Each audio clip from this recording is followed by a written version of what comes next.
SB Team Stand Up. Έλα ρε, τι κάνετε, πώς είσαστε?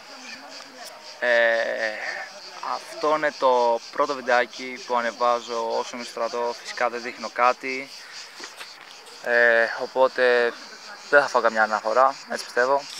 Τι κάνετε, πώς είσαστε? Μου έχετε λείψει όλοι πάρα πολύ. Πάρα πολύ. Μου λείψατε όλοι. Ελπίζω να περνάτε όλοι μια χαρά. Όσοι αναρωτιέστε πώς είναι ο στρατός γενικά, όσοι δεν έχετε πάει και θέλετε να μάθετε, μην πάτε, τρέχετε να σωθείτε. Όχι, εντάξει, πλάκα κάνω. Μια χαρά, εντάξει, δεν υπάρχουν τα καψόνια που λέγανε παλιά ότι υπάρχουν. Επίσης η καράφλα σιγά σιγά μεγαλώνει ξανά. Πάλι ξανά από την αρχή τα κουρέψαμε. Παιδιά, όταν πάτε στρατό να έχετε λεφτά. Το φαΐ δεν τρώγεται. Δεν τρώει το φαΐ. Κάψιμοι συνέχεια θα είστε. Θα καταλάβετε τι εννοώ όταν πάτε φαντάρι. Το καλό. Τι άλλο. Γενικά περνάμε καλά εδώ πέρα. Το στρατό είναι πολύ ωραία, μπορώ να πω. Εντάξει. Τι άλλο μπορώ να πω. Γενικά πάντως αλήθεια μου έχετε λείψει. Όλοι όσοι παρακολουθείτε το κανάλι μου και γενικά όλοι οι φίλοι μου. Και τώρα βρήκα την ευκαιρία να τραβήξω ένα βιντεάκι, έτσι απλά να ξεκαθαρίσω και να πω ότι... Όχι να ξεκαθαρίσω και να πω, απλά να βγάλω ένα βιντεάκι για το κανάλι μου. Sorry γι' αυτό. Τι άλλο.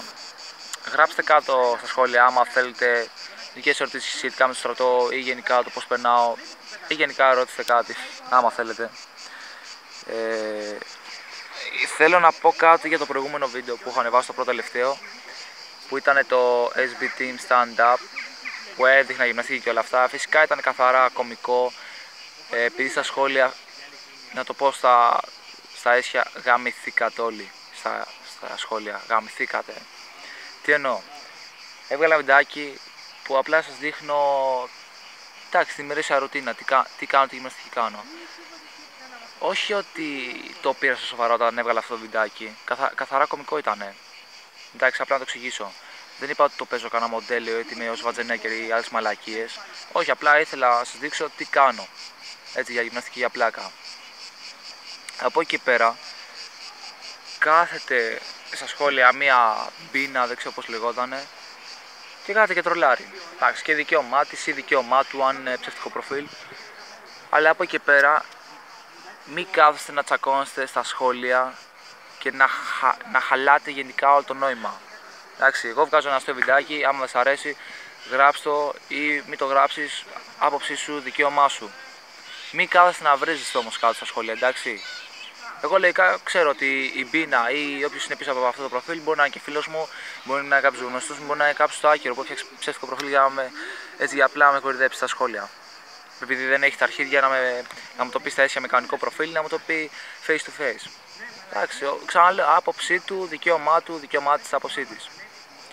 Anyway, μετά από αυτό, τι άλλο ήθελα να πω. Θα τραβήξω κάποια βιντεάκια από την ορκομοσία. Σίγουρα θα τραβήξω, αν μπορέσω. Και τι άλλο να πω. Θα προσπαθήσω να τραβήξω ένα βιντεάκι από μια συγκεκριμένη στιγμή που μου αρέσει. Μέσα από το στρατό βέβαια, θα τη φάω. Πραγματικά παιδιά, σχετικά τελείωσαμε όλο αυτό το θέμα. Γενικά μακάρι να περνάτε όλη μια χαρά, να διασκεδάσετε όσο πιο πολύ μπορείτε. Είστε μέσα στο καλοκαίρι. Εγώ γάμισα τα είναι, γιατί θα χάσω το καλοκαίρι μου. Εντάξει, να πω. Μέχρι το επόμενο βιντεάκι που θα βγάλω, σας αφήνω, σας χαιρετώ και ξαναλέω να περνάτε όλη μια χαρά όσο πιο πολύ μπορείτε και να μην χαλιέστε για την κάθε μαλάκα. Okay.